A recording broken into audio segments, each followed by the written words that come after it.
ഒരു കുട്ടി വേണം എന്നുള്ളത് കുട്ടിയുടെ അല്ല നിങ്ങളുടെ ആവശ്യമായിരുന്നു. എന്റെ സങ്കടം കൊണ്ട് പറഞ്ഞു പോയതാ. എനിക്ക് പറയാൻ വേറെ ആരാ ഉള്ളത്?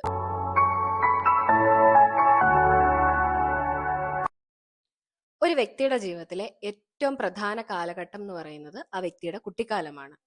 ആ അനുഭവങ്ങളാണ് നമ്മളെ ഡിസൈൻ ചെയ്യുന്നത്. നിങ്ങൾ ഇന്ന് സഫർ ചെയ്യുന്ന പല ഇഷ്യൂസിന്റെയും വേരുകൾ നിങ്ങളുടെ കുട്ടിക്കാലത്തിലുണ്ടാകും. അതൊരു ട്രോമ ആയിരിക്കാം. ചൈൽഡ്ഹുഡ് ട്രോമ എന്നത് കുട്ടിക്കാലത്ത് നമ്മൾ നേരിടേണ്ടി വരുന്ന മാനസികമോ ശാരീരികമോ ലൈംഗികമോ ആയ ചൂഷണങ്ങൾ മാത്രമാകണമെന്നില്ല.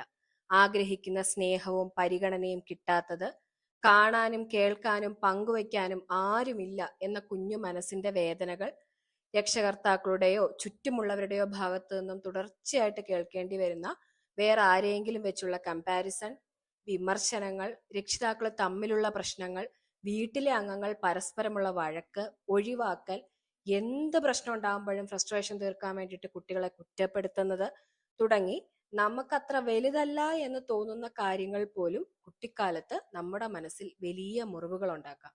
കുട്ടികൾ ഒരിക്കലും നമ്മൾ പറയുന്നത് അയ്യോ ഈ സാഹചര്യം കൊണ്ടാണല്ലോ അങ്ങനെ പറഞ്ഞത് അങ്ങനെയൊന്നും മനസ്സിലാക്കണമെന്നില്ല. പകരം പറയുന്ന കാര്യങ്ങൾ അവർ ഇന്റേണലൈസ് ചെയ്യാനാണ് സാധ്യത. അതായത് അച്ഛനും അമ്മയും തമ്മിൽ നിരന്തരം പ്രശ്നങ്ങൾ ഉണ്ടാകുന്നു. ആ കുഞ്ഞിന്റെ അടുത്ത് അതുമായി ബന്ധപ്പെട്ട് ഈ അച്ഛനും അമ്മയും കൂടെ ദേഷ്യവും വിഷമവും ഒക്കെ തീർക്കാനായിട്ട് ശ്രമിക്കുന്നു എന്ന് വിചാരിക്കുക. ഇവിടെ ഒരുപക്ഷെ രക്ഷിതാവിന്റെ പക്ഷം എന്ന് പറയുന്നത് എന്റെ സങ്കടം കൊണ്ട് പറഞ്ഞു പോയതാ, എനിക്ക് പറയാൻ വേറെ ആരാ ഉള്ളത്, ഇത്തരത്തിലുള്ള രീതിയിലായിരിക്കും. അല്ലെങ്കിൽ ചില വീടുകളിൽ കുട്ടികളെ നിരന്തരമായിട്ട് വിമർശിക്കുന്ന, എപ്പോഴും അവരുടെ മിസ്റ്റേക്ക് മാത്രം പറഞ്ഞുകൊണ്ടിരിക്കുന്ന ചില രക്ഷിതാക്കളോ മുതിർന്ന ആളുകളോ ഉണ്ടാകും. അവിടെ അവരുടെ ഭാഗം എന്ന് പറയുന്നത് കുട്ടികൾ നന്നാവാൻ വേണ്ടിയിട്ടാണ് ഇങ്ങനെയൊക്കെ പറയുന്നത്, ഭാവിയിൽ അവർക്ക് തെറ്റൊന്നും പറ്റാതിരിക്കാൻ വേണ്ടിയിട്ടാണ്, ഞങ്ങളും ഇതൊക്കെ കേട്ടിട്ടാണ് വളർന്നത്, ഞങ്ങൾ ഇങ്ങനെ വിമർശിക്കുന്നത് അതിനു വേണ്ടിയിട്ടാണ്, ഇങ്ങനെയൊക്കെ ആയിരിക്കും അവർ പറയുക.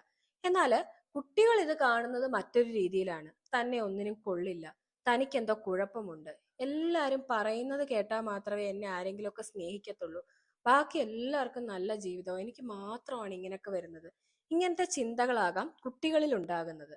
ഇതിന്റെ പ്രശ്നം എന്നത് ഈ ചിന്തകളും ബിലീവ്സും ഒന്നും അവിടെ കൊണ്ട് തീരില്ല എന്നുള്ളതാണ്. പലപ്പോഴും കുട്ടി വളരുമ്പോൾ കുട്ടിയുടെ കൂടെ തന്നെ ഈ തോട്ട്സ് എല്ലാം വളരുന്നത് കാണാം. ഗ്രാജുവലി ഇത് ഓവർ തിങ്കിങ്, ആങ്സൈറ്റി, ഉറക്ക പ്രശ്നങ്ങൾ, താൻ ഒഴിവായി പോകുമോ എന്നുള്ള പേടി, അനാവശ്യമായിട്ടുള്ള പീപ്പിൾ പ്ലീസിങ് ടെൻഡൻസി, കോൺഫിഡൻസ് ഇല്ലായ്മ, മറ്റുള്ളവരെ ട്രസ്റ്റ് ചെയ്യാനുള്ള ബുദ്ധിമുട്ട്, അൺഹെൽത്തി ആയിട്ടുള്ള റിലേഷൻഷിപ്പ് പാറ്റേൺസ് തുടങ്ങി നിരവധിയായിട്ടുള്ള മാനസിക വൈകാരിക പ്രശ്നങ്ങളിലേക്ക് അവരെ കൊണ്ടുചെന്നെത്തിക്കും. അപ്പോൾ രക്ഷിതാക്കളോട് പറയാനുള്ളത് ഇതാണ്: ഒരു കുട്ടി വേണം എന്നുള്ളത് കുട്ടിയുടെ അല്ല നിങ്ങളുടെ ആവശ്യമായിരുന്നു. നിങ്ങളുടെ ഇഷ്ടത്തിന് നിങ്ങൾ ഭൂമിയിലേക്ക് കൊണ്ടുവന്ന കുഞ്ഞുങ്ങളെ എല്ലാ അർത്ഥത്തിലും ചേർത്ത് പിടിക്കേണ്ടത് നിങ്ങളുടെ ഉത്തരവാദിത്വമാണ്. നല്ല ഭക്ഷണവും വസ്ത്രവും പാർപ്പിടവും വിദ്യാഭ്യാസവും ഒക്കെ കൊടുക്കുന്നത് പോലെ തന്നെ പ്രധാനമാണ് അവരുടെ മാനസിക വൈകാരിക തലങ്ങളെ കരുതുന്നതും.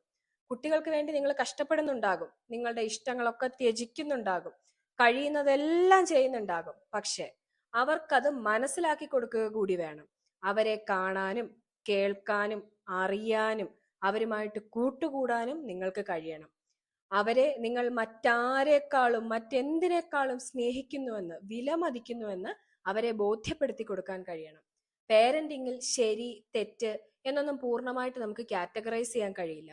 നിങ്ങളുടെ കുട്ടിക്ക് വേണ്ടതെല്ലാം ലോകത്ത് നിങ്ങളിൽ മാത്രമാണുള്ളത്. Thank you.